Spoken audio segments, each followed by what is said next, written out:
Tonight, we're looking at two big mysteries. The disappearance of Lynette Hooker from a boat in the Bahamas and the alleged murder of Anna Kepner on a cruise ship near Florida. And right now, we're going to zero in on the DNA evidence in both cases and what it could reveal. So first, as we talked about a few minutes ago, Lynette went missing while boating with her husband, Brian, out in the Bahamas. Okay? Now, Brian Hooker said that his wife fell from a dinghy in bad weather, but the Coast Guard seems to suggest that his GPS data doesn't match up. And they just restarted a search for Lynette in the Sea of Abaco, right there. You see how it's close to the Bahamas, okay? Now, the Coast Guard has also seized the Hooker sailboat. It's called the Soulmate, towing it first. I'm going to show you the direction of travel if I can. There you go. So towing it first from Fort Pierce, then to Fort Lauderdale, where it's going to undergo forensic testing. And that actually brings us to the new reporting that Lynette's daughter, Carly Aylesworth, said she provided DNA to the Coast Guard to help them find her mother. DNA has also reportedly been collected from a few of Lynette's other family members, and we're going to talk about why that may be happening in just a minute, what the value of that is.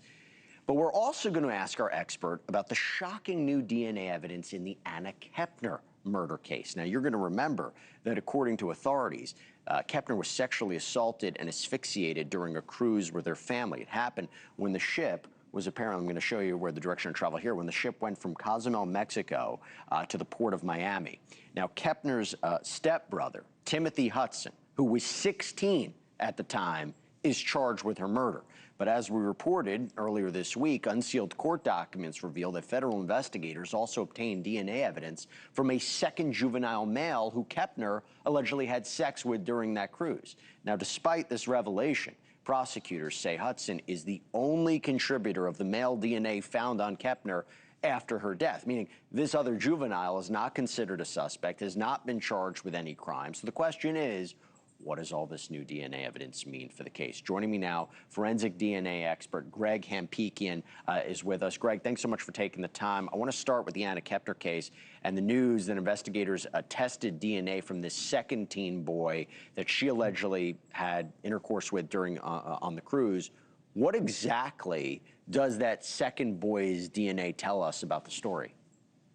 Well, I mean, I think the first thing it tells us is that sex and murder are not necessarily related, and I'm sure that that will come out through the defense in this case. So it's important to consider both the information coming from the investigators, the police, the prosecutor now, and then also what we can anticipate from the defense. And this is a big point that that sex and murder 100%. are not very linked. But you add a second person to that, of course the DNA, of course the defense will jump on it.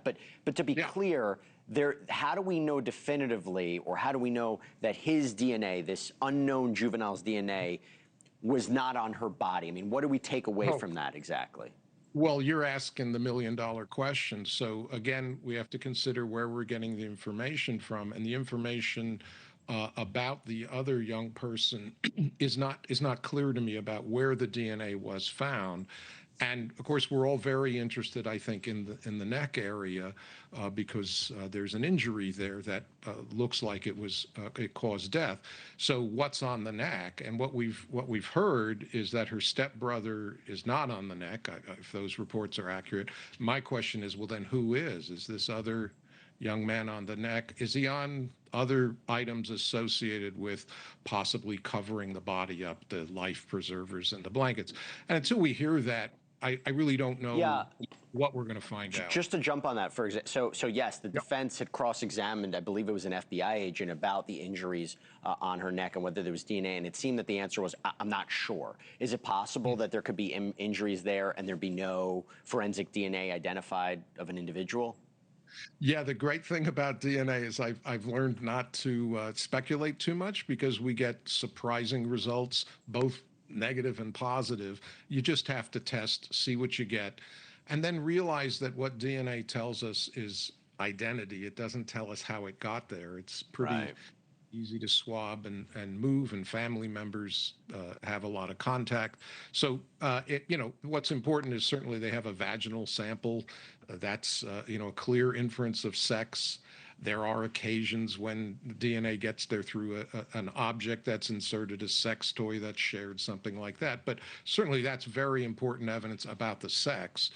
What I think this case will come down to is what about the murder, Right. and the next and all of the items that are around the body, which can be, there's a wet dry vac that we use in the DNA world called an MVAC, Yeah. and it's very good at getting DNA from that.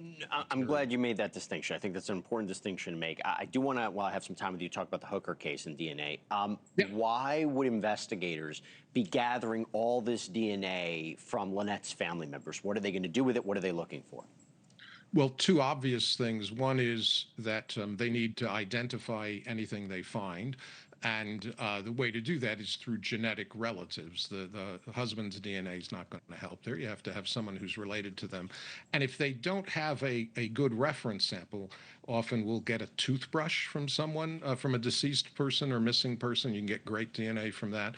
But without that, they'll use a substitute, a relative, that they'll use to identify. And the other thing is there's family property that's now been impounded. I imagine family members have been on this boat, so they'll want elimination samples. Let's say you see if there's a fishing knife or something on the boat, you find DNA, you want to know whose DNA it is. Look, they're in a search mission right now. I have to ask you, if a body is found, it's been in that water for a long time. I brought on Joseph Scott Morgan earlier on, talked about dental records being used as a way to identify.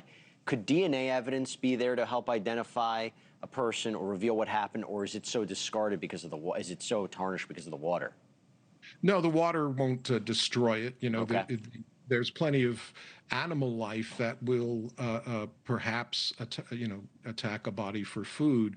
And so there might be small material left, but if it's bone, hair, teeth, anything, very small amounts, a positive identification won't be difficult. And the bones can weather the water quite well, and the hair as well. This family needs answers. Both of these families need answers. Greg Hampikian, thank you so much for taking the time to explain it to us. Really appreciate it. Good to see you. Bye-bye. Thank you for watching. Subscribe below and download our NewsNation app right now on your phone, and you will get fact-based, unbiased news for all Americans.